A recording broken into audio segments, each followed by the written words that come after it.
বিসমিল্লাহ। তো এই কানেক্টরটা লুজ ছিল, আমার পুলটবল সংযোগটা লুজ সংযোগ হয়ে গেছে।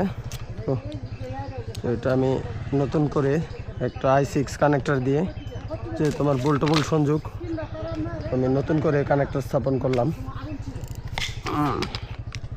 যাতে আর কখনো এখানে লুজ সংযোগ না হয়। নিউট্রালেও একটু দিয়ে দিই।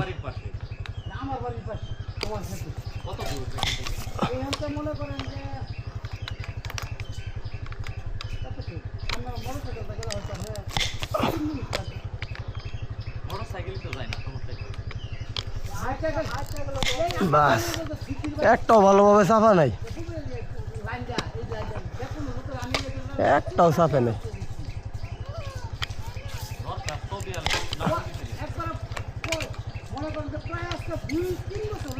বাস,